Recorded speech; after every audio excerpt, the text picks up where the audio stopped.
Welcome to I dream. నేను మీ Surekha. AI medicine రంగంలో కూడా చాలా మార్పులు తీసుకొచ్చింది, చాలా మెరాకిల్స్ చేస్తుందనే చెప్తూ ఉన్నాం. అయితే ఇప్పుడు ఏఐ ద్వారా తల మార్పిడి అనేది వింటూ ఉన్నా జరగబోతుంది అని అంటున్నారు.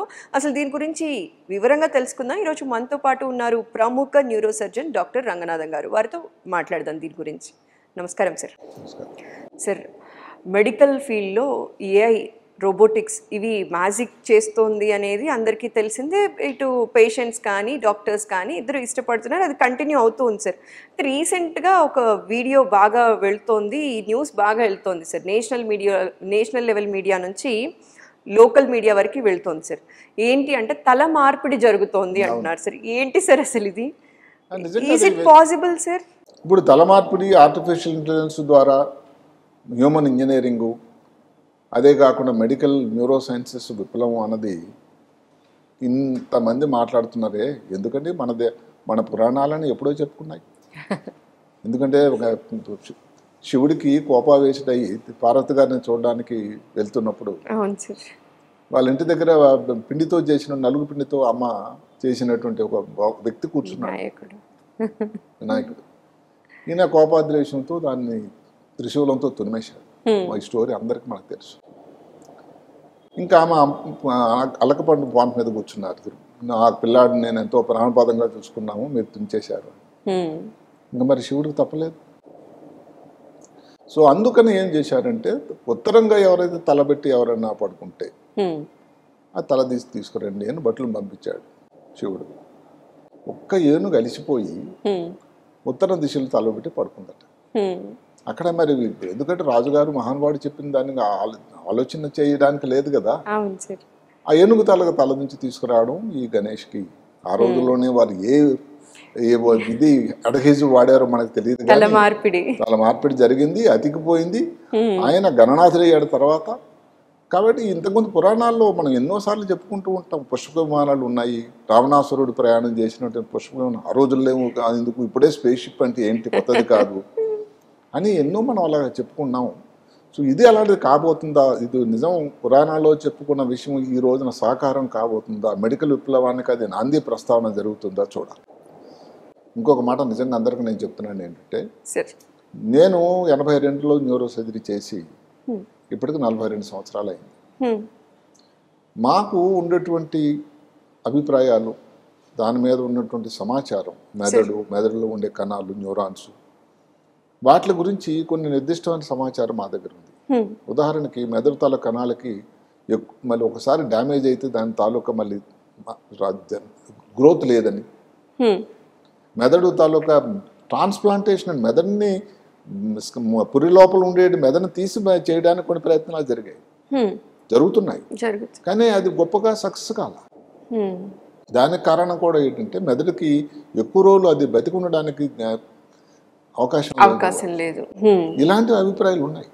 ఇప్పుడు కూడా మేము చెప్తుంటాం, స్ట్రోక్ వచ్చింది, ఒక కాలు చేయ పడిపోయింది, మెదడు లోపల ముఖ్యమైన భాగంలో రక్తం సప్లై తగ్గిపోయింది. ఆ తర్వాత పేషెంట్ ఇంప్రూవ్ కాదు. దానికి మేము చెప్పాల్సి వచ్చింది ఏమిటంటే, మెదడు డ్యామేజ్ అయిందండి ఎడమ పక్కన, అందువల్ల కుడికాలు కుడిచే పని చేయట్లేదు. అది చెప్పడం కష్టం, ఎంత ఇంప్రూవ్ అవుతుంది.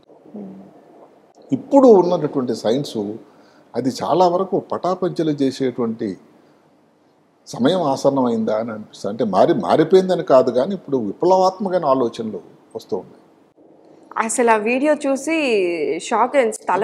వాళ్ళు ఎంత గొప్ప సైన్స్ ఆధారంగా చేశారంటే దీన్ని తీసిపడేసం కాదు. అసలు నేను ఆ వీడియో చూస్తే ఇన్ని సంవత్సరాల అనుభవం న్యూరో సర్జరీ ఉన్న నాకే, ఓహో ఎంత సిస్టమేటిక్ చేశారండి, ఎంత సిస్టమేటిక్ ఆలోచన వీడియో రూపంలో రూపొందించినా కూడా. అంటే రేపు వాళ్ళు చేయబోయేటువంటి వివరాలు సర్జరీ టైంలో మేము ఎలాగైతే చర్మాన్ని కట్ చేసి తర్వాత కండరాలన్నీ పక్కకు చేసి, లేకపోతే మెదడు లోపలికి వెళ్ళి ఎలాగైతే చేస్తామో ప్రతి విషయం, ప్రతి అంశం అంత క్షుణ్ణంగా ఒక పద్ధతి ప్రకారం, ఒక ప్లాన్ ప్రకారం జరిగింది. అదే కానీ అనుకున్నట్టుగా అది ఎగ్జిక్యూషన్ కానీ జరిగితే అది మరి మానవాళికి ఎంత ఉపయోగం అండి. వివరాల కోసం వెళ్తే ఇది 3 రోజుల క్రితం వచ్చిన వీడియో. ఈ పర్టికులర్గా ఇది చేసినటువంటి సంస్థ బ్రెయిన్ బ్రిడ్జ్, ఒక స్టార్టప్, అది అమెరికా. న్యూరాల్ లింక్ అని మనం ఇంతకుముందు మన ఛానల్లో కూడా వీడియో చేసుకున్నాను. బ్రెయిన్లో చిప్ పెట్టారు జనవరి. అసలు 2024 సంవత్సరం మెదడు దాని తాలూకా రోగాలకి ఇబ్బందులకి విప్లవాత్మకమైన సంవత్సరంగా రాబోతుందా అని నాకు అనిపిస్తుంది. జనవరిలో న్యూరాలింక్ మాట్లాడినప్పుడు చాలామంది నేసేయర్స్ అని ఉంటారు ప్రతిదానికి. లేదండి ఇది ఎక్కడ జరుగుద్దంటే, మరి ఆ ఎలాంటి మస్క్ అనే వ్యక్తి మరి తయారు చేశారు. ఆ వ్యక్తి మొన్న కొన్ని రోజుల క్రితం ఆ వ్యక్తితో డైరెక్ట్గా వీడియో రూపంలో మాట్లాడించడం, నేను చేతులు వాడగలుగుతుంది. మధ్యలో ఇబ్బందులు వచ్చాయి సుమా. ఇవన్నీ సైన్స్ ప్రయోగాలు. సైన్స్ ఫిక్షన్ అన్న మాట పోతూ పోతూ సైన్స్ నిజం కాబోతుంది అనేటువంటి సమయం ఆసన్నమైంది. ఈ బ్రెయిన్ బ్రిడ్జ్ కూడా వ్యక్తి ఎవరు 34 సంవత్సరాలకు పూర్తి కాలేదండి. ఏమేనని ఒక చాలా వెనుకబడిన దేశం, ఎప్పుడు యుద్ధమే అక్కడ అసలు ఆరం మాట్లాడతారు వాళ్ళు. అలాంటి వ్యక్తి ఈ రోజున ఈ బ్రెయిన్ బ్రిడ్జ్ది అది రూపొందించడానికి రూపకర్త అయ్యాడంటే ఎంత కష్టం చేసి ఉండాలి. ఇది నిజంగా అందరికీ ఒక ముందు స్ఫూర్తిదాయకం అవుతుంది. అదే కానీ నిజమైతే ఇందులో చేసిందల్లా ఏమిటంటే అండి, హ్యూమన్ ఇంజనీరింగ్ అని ఇప్పుడు ఇంజనీరింగ్లో అది వస్తుంది. ఇప్పుడు సివిల్ ఇంజనీరింగ్, మెకానికల్, సాఫ్ట్వేర్ తగ్గిపోయి ఆర్టిఫిషియల్ ఇంటెలిజెన్స్ సరే ఇప్పుడు మోస్ట్ సార్ట్ ఆఫ్టర్ అందరికీ ఇప్పుడు ఎవరైతే పిల్లలు చేరుతున్నారో ఆర్టిఫిషియల్ ఇంటెలిజెన్స్ అనేది సబ్జెక్ట్ అయిపోయింది. ఆ తర్వాత దాంట్లో ఇంకా హ్యూమన్ ఇంజనీరింగ్, న్యూరో సైన్సెస్ సరే ఆర్టిఫిషియల్ ఇంటెలిజెన్స్, మాలిక్యులర్ ఇమేజింగ్, పెద్ద పెద్ద మాటలు ఇవన్నీ ఇప్పుడు విననివే. మాలిక్యులర్ ఇమేజింగ్ ఇమేజింగ్ అన్నది ఎంఆర్ఐలోనే ఇంత మారింది. ఇందులో మాలిక్యులర్ ఇమేజింగ్, ఇలాంటి మేలు కలయికతో ఇది మేము చేస్తాము అని ఈ వ్యక్తి ఒక వీడియో పెట్టడం జరిగింది. అందులో జరిగింది ఏమిటి, ఒక చనిపోయిన బ్రెయిన్ డెడ్ వ్యక్తి తాలూకా తల తీసి ఎవరికైతే మెదడు లోపల పార్కిన్సన్ వ్యాధి, లేకపోతే ఆల్జీమర్స్ వ్యాధి, బ్రెయిన్లో ట్యూమరు, బ్రెయిన్లో ఈ ఇన్ఫెక్షన్ లాంటివి ప్రమాదకరమైన వ్యాధులు ఎవరైతే వచ్చాయో దానికి నిజానికి వైద్యం పెద్ద లేదో అలాంటి వాళ్ళకి ఈ ఆరోగ్యవంతుడైనటువంటి వ్యక్తి ఎవరైతే ప్రమాదవశాత్తు యాక్సిడెంట్ అయింది, బ్రెయిన్ డెడ్ అయిపోయారు, ఆ మెదడు తీసుకెళ్లి ఈ ఇబ్బందితో బాధపడుతున్న వ్యక్తి తాలూకా మెదడుకి అమర్స్తే ఎంత బాగుంటుంది. వినడానికి ఎలాగైతే చాలా శరీరం గగుర్పాటు అవుతుందో చూడడానికి కూడా అలాగే ఉంటుంది. అయితే ఆ ప్లాన్ ఇందాక చెప్పినట్టుగా ఎలా ఉంది, దానికి ఒక పద్ధతి, రెండు సైమిల్టేనియస్గా ఒక చోట జరుగుతూ ఉండాలి. రెండింటి సర్జికల్ రోబోస్, బాగా వెల్ ట్రైన్డ్ సర్జికల్ రోబోస్ పనిచేస్తాయి. ఒక తల తీసి అక్కడి నుంచి పెట్టడం, తీసేటప్పుడు అన్ని చక్కగా చర్మం నుంచి కండరాలు, రక్తనాళాలు ఉంటాయి, కెరటిడ్ ఆర్టరీస్ అని, లోపల వెర్టిబుల్ ఆర్టరీస్ అని, లేకపోతే జూగులర్ వీన్స్ అని రక్తం సప్లై చేసేటువంటి చెడు రక్తం తీసుకెళ్లేవి, మంచి రక్తం తీసుకెళ్ళి వీటన్నింటిని నెమ్మదిగా విడదీసి ఈ ఎవరైతే బ్రెయిన్ డెడ్ వ్యక్తి తాలూకా రక్తనాళాలను తీసుకెళ్లి అక్కడ పెట్టడం. అక్కడతో అయిపోతుందా? కాదు. ఇప్పుడు వెళ్ళిన తర్వాత కానీ కొన్నాళ్ళకి టైం పడుతుంది కదా అతుక్కోవడానికి, డ్యామేజ్ అయిపోతుందేమో. దానికి ఒక రకమైన ప్లాస్మా తయారు చేయాలట మళ్ళీ. ఆ ప్లాస్మా వాళ్ళది పేటెంటెడ్ ప్లాస్మా, అది దాన్ని ఇంజెక్ట్ చేయాలి రెండు బాడీస్ లోపలికి.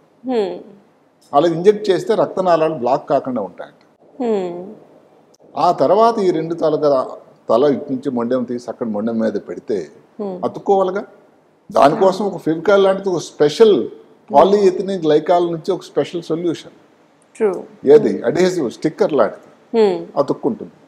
అతుక్కున్న తర్వాత మరి డ్యామేజ్ కాకుండా ఉండడానికి ఏమిటి, రిజెక్షన్ అని ఒకటి ఉంటుంది శరీరంలో. ఇప్పుడు ట్రాన్స్ప్లాంట్స్ అని మూత్రపిండాలు మార్చారు, లివర్ మార్చారు, దానిలో ఇమ్యూనా సిస్టమ్ అని ఒకటి ఉంటుంది శరీరంలో, రోగ నిరోధక వ్యవస్థ. ఈ రోగ నిరోధక వ్యవస్థ వ్యక్తికి సహాయం చేయడానికి పోలీస్ మ్యాన్ లాంటిది. ఇప్పుడు కంచే చేను వేస్తే ఏమవుతుంది, కోవిడ్ టైంలో అదే జరిగింది. ఇలాంటి అవయవ మార్పిడి, ఈ తల మార్పిడి జరిగినప్పుడు ఇమ్యూనిటీ సిస్టమ్ నెగిటివ్ గా పనిచేసేటువంటి ప్రమాదం ఉంది. దాన్ని రాకుండా ఉండడానికి ముందు జాగ్రత్తగా కొన్ని మందులు ఇవ్వాలి. ఫోన్ అంతా సెటిల్ అయింది, తర్వాత చర్మం కట్ చేసి పెట్టారు, ఫేస్ అంతా మారిపోయింది, మరి అక్కడ ముడతలు రాకూడదు. ఇంత చేసే దానిలో సరిగ్గా లేకపోతే ఎట్లాగండి. ముఖ కవలికలు చక్కగా ఉండాలి, దానికోసం ఒక స్ప్రే ఉంటుందట. అంటే ఎంత పద్ధతి. ఇదంతా జరిగిన తర్వాత ముందు ముఖ్యంగా ఏంటంటే గాలి తీసుకోవాలి వ్యక్తి వెళ్ళేటప్పుడు. ముందు రంధ్రం, ఇక్కడ విండ్ పైప్ లో ఒక రంధ్రం చేసి ట్రకాస్టమీ, అంటే ఈ ప్రక్రియ జరుగుతున్నప్పుడు కూడా గాలి శ్వాస జరుగుతూ ఉండాలి, రక్త ప్రసరణ జరుగుతూ ఉండాలి. ఆ తర్వాత 4 వారాలు అందరి ఎక్స్పర్ట్స్ అందరి పర్యవేక్షణలో అక్కడ ల్యాబ్లో ఉండాలి. ఇది నాకైతే అనిపిస్తుంది అది సాధ్యము అని. అయితే వాళ్ళు ఇప్పుడేదో రేపొద్దునే రేపడు చెప్పడం ఎలాంటి మాస్క్ లాగా ఆయనకి నా ప్రకారం ఒక పెద్ద కాంపిటేటర్ అయితే వచ్చాడు. మామూలుగా ఏంటంటే ఒక సైన్స్ మేధావి, ఒక ఎక్సెంట్రిక్ అని అంటాం ఇలాంటి మస్క్. ఆయనకి ఇప్పుడు కాంపిటేటర్గా ఈ వ్యక్తి అవతరించాడా? ఆయన పేరు హష్మి అల్ గాలి. ఎక్కడో ఏమన్లో వాళ్ళ నాన్న రైతు అట్టండి అక్కడ. ఎలా మారిపోయింది చూడండి జీవితం. అంటే ఆ చెప్పగలగడం, ఆయన ఒక సోషల్ గొప్ప communicator, science communicator, molecular scientist, neuro surgeon కాదు ఆయన. కానీ ఈ బ్రెయిన్ బ్రిడ్జ్ స్టార్టప్ కోసం ఆయన ముఖ్యంగా ఉండేటువంటి అతని పేరే ప్రస్తుతానికి తెరపైకి వచ్చింది. మిగతా వివరాలు ఎవరు న్యూరో సర్జన్ టీంలో ఉన్నారని మాకు చాలా వివరాలు తెలియాల్సింది. ఒక సంతోషం ఏంటంటే వాళ్ళు ఏదో చెప్పేది రేపొద్దున అయిపోతుందని చెప్పలేదు. దీనికి ఈ ఆర్టిఫిషియల్ ఇంటెలిజెన్స్ ఉపయోగం ఏంటంటే ముందు కేసులు ట్రై చేసినప్పుడు ఏదో తప్పు అయింది అనుకోండి, ఆ తప్పు మళ్ళీ చేయకూడదు. చూసారా, మానవులు ఇంతకుముందు మేము మళ్ళీ మిస్టేక్ చేయకూడదు అనుకునేది ఆర్టిఫిషియల్ ఇంటెలిజెన్స్ ద్వారా మెమరీ అంత బాగుంటుంది. అలాంటివన్నీ సర్దుకొని అల్టిమేట్గా 10 సంవత్సరాలు 8 సంవత్సరాల తర్వాత రాబోయే నికరమైన ప్రోడక్ట్ ఏదైతే ఉందో చాలా గొప్పగా ఉంటుంది, అద్భుతంగా ఉంటుంది, మానవాళి కోసం ఎంతో ఉపయోగకరంగా ఉంటుంది. ఈ న్యూరో డెజనరేటివ్ డిజీజ్కి ఏ మందులు ఇచ్చినా పూర్తిగా క్యూర్ అంటూ ఇంతవరకు లేదే. ఎన్నో ట్యూమర్లు వచ్చేటట్టయితే అసలు ఏంటి చేతుల హ్యాండ్సప్ పరిస్థితి, ఎన్ని కీమోథెరపీ ఇచ్చినా కూడా ఉపయోగం లేదు, రోబోస్ ద్వారా ఇది జరగబోతుంది అని ఒకప్పుడు ఇంతకుముందు వీడియో చేశాం. రాయ్ కుర్వేల్ అని, అంటే 2034 కల్లా మనిషికి మరణం లేదా అని. మరి అప్పుడు అనుకున్నాం ఎలాగ ఇదేదో వీరబ్రహ్మం గారి వాక్యాలు నేను చెప్పాను, పుట్టిన ప్రతి శ్రీకృష్ణ పరమాత్మ కూడా చెప్పాడు పుట్టిన ప్రతి జీవి గిట్టాలి అని. మరి అలాంటిది ఇప్పుడు సైన్స్ అన్నది దానికి అతీతంగా మారబోతుందా? అంటే ఇలాంటి విషయాలను చూస్తూ ఉంటే ఒక్క సంవత్సరం 4 నెలల మధ్య విరామంతో ఎన్ని గొప్ప పరిశోధనలు. సార్ ఇలాంటివి చూసినప్పుడు ఒక న్యూరో సర్జన్ గా మీకు ఏమనిపిస్తుంది సార్? అంటే చాలా మంచి జరగబోతుంది మనిషికి, మానవాళికి, మెదడుకు సంబంధించి రక్తనాళాలు లేకపోతే వెన్నుపాము యాక్సిడెంట్ అయిపోయిందండి ప్రమాదవశాత్తు, తన తప్పిదమవచ్చు లేకపోయినా కూడా కాలు చేతులు అచేతనం అయిపోయి అసలు ఈ వ్యక్తి జీవితాంతం అలాగే ఉండాల్సినటువంటి ఒక 30 సంవత్సరాల యంగ్ ఫెలో ఫ్యామిలీ అంతా వాళ్ళ మీద డిపెండెంట్స్, రోడ్లు ఇప్పుడు 4 lanes 6 lanes రోడ్స్ వచ్చాయి, ప్రమాదాలు ఎక్కువైనాయి. అలాంటప్పుడు ఇలాంటి వాళ్ళకు ఉపయోగం. అయితే దీనిలో కూడా లిమిటేషన్స్ ఉన్నాయి. ముందు ఎంత ఖర్చుతో కూడుకున్నది, ఎంతమంది దానిని చేయించుకోగలరు, అయితే దానికి సరిపోయిన వాళ్ళు ఉంటారు. ఇందులో కాంప్లికేషన్స్ ఏమైనా మేజర్ కాంప్లికేషన్స్ అంటే ఇంకా పేషెంట్ మీద అంటూ చేయలేదు కాబట్టి రిజెక్షన్ మెయిన్ ఉంటుంది. చేసేటప్పుడు ఏమైనా బ్లీడింగ్ ఏమైనా అయిందా, ఉన్నాయి ప్రాబ్లమ్స్. కాంప్లికేషన్ గురించి వాళ్ళు పేషెంట్ మళ్ళీ మారుతుంది కదా ఒకవేళ సక్సెస్ అయితే థియరిటికల్. ప్రస్తుతానికి ఇది ఒక వ్యక్తి మీద చేసినటువంటి విషయం కాదండి, ఒక ప్రయోగాత్మకం. ఇక్కడ చేసిన ప్రయోగం రేపు ఫ్యూచర్ లో మనిషి మీద సక్సెస్ అవుతుందా అంటే నిజంగా అవుతుందా? అంటే చేసే పద్ధతిని బట్టి నాకైతే అనిపిస్తుంది చాలా పాజిటివ్. మామూలుగా నేను ఆశావాయి, అంటే ఏది కూడా క్లోజ్ చేసుకుంటే సైన్స్ ఇంత ప్రగతి ఇన్ని మందులు వస్తాయి అనుకున్నా. ఇప్పుడు కోవిడ్ వచ్చిందండి, కోవిడ్ వచ్చినప్పుడు అసలు ఇంకా మరి సెకండ్ వేవ్ తర్వాత ప్రపంచం అంతా అంతరించిపోతుంది, మనిషి ఎవరు ఉండరు అని అనుకున్నాం. మరి ఏమైంది? అదే కాకుండా మీరు అప్పుడు ఇంక చిన్నవాళ్ళే ఉంటారు, స్టార్ ట్రెక్ అని ఒక సీరియల్ వచ్చేది, మేము చిన్నప్పుడే వచ్చింది. అప్పుడు స్టార్ ట్రెక్ సీరియల్లో అది ఎలాగా విజన్ చూడండి, ఒక స్పేస్ స్టేషన్ చంద్రుని మీద ఉంటుందని, అక్కడికి వెళ్ళి మనుషులు కొన్నాళ్ళు నివసించి అక్కడ వాకింగ్ చేస్తారని అందులో ఉంది. మరి ఇప్పుడు సాధ్యమైంది కదండి. అలాగే ఎన్నో జరుగుతున్నాయి సంఘటనలు. సో సైన్స్కి ఇప్పుడు ఒక లిమిట్ లేదు, ఇంకా అసలు హద్దులు లేవు, ఎల్లలు లేవు. అది ఎంత అందులో ఇలాంటి ఆర్టిఫిషియల్ ఇంటెలిజెన్స్ లాంటి గొప్ప సాధనాల ఉపయోగంలోకి వచ్చి మిస్టేక్లు అనేది రిపీట్లుగా చేయడానికి ఆస్కారం లేదు. ఎందుకంటే మెషిన్ సరిదిద్దేస్తుంది, అబ్బాయి నువ్వు తప్పు చేసా మళ్ళీ చేయొద్దు ఆ స్టెప్కి వెళ్ళగలనా. అసలు మీరు ఆ వీడియో ఎవరన్నా చూసినట్టయితే ఆ పద్ధతి, ఆ సిస్టము, ఆ స్టెప్ బై స్టెప్ ఎక్కడ కూడా తొందరపాటు లేకుండా ప్రతి దానికి ఒక ఆలోచన, సొల్యూషన్, దానికి అతుక్కోవడానికి ఒక అడ్వైజివ్, లేకపోతే తర్వాత స్ప్రే లేకపోతే మళ్ళీ ఇబ్బంది, ఇన్ఫెక్షన్ వచ్చేస్తుంది అనుకోండి, ముక్క కవలకి ఒక స్ప్రే ఉంటుందట, ఏదో స్కిన్ పెట్టిన తర్వాత అంటే నార్మల్గా ఉండాలి. అంత ప్రతి మెటిక్యులస్గా వెంట్రుక వాసి డీటెయిల్స్కి వాళ్ళు చేసిన అటెన్షన్ నేను అనుకోవడం వాళ్ళు సక్సెస్ అవుతారు. అయితే మనం ఇప్పుడే తొందరపడడానికి అవకాశం లేదు. ముందు అయితే ఇంకా ఇలాంటివి వస్తాయని మానవాళికి చాలా మంచి జరుగుతుందని నా ఆలోచన.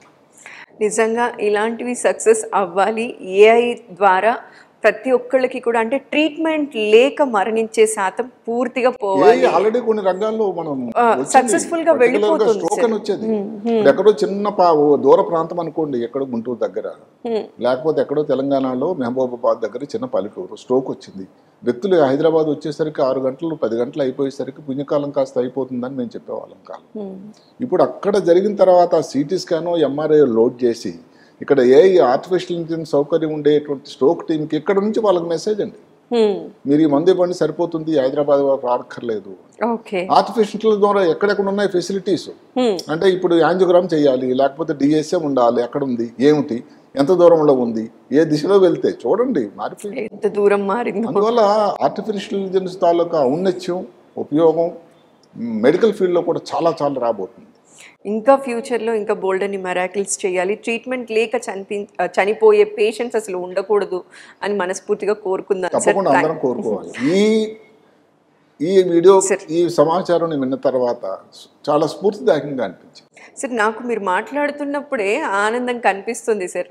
నిజంగా అది సక్సెస్ అవ్వాలి అని మీరు ఎంత కోరుకుంటున్నారో మీరు మాట్లాడుతున్నప్పుడే తెలుస్తుంది. బ్రెయిన్ లో క్యాన్సర్ ఆపరేషన్ చేసామండి 6 నెలల్లోనో లేకపోతే సంవత్సరంలోనో అని చెప్పడం ఎంత విషాదకరమైన విషయం. అలాంటే ఒక చెట్టును నిలువునా కట్ చేసినట్టే కదా. దానికి బదులుగా ఇప్పుడు ఇదేగానే ఉంటే అది ఎంతమంది ఎన్ని చోట్ల ఇది చేయగలరు, ఇంకా చాలా చాలా వివరాలు కావాలి మనకి. కానీ అది ఒక ఇన్ ప్రిన్సిపల్ ఒక నమూనా మాత్రం చాలా గొప్పగా కాబోతుంది. Okay, thanks for your valuable time sir. నమస్కారం.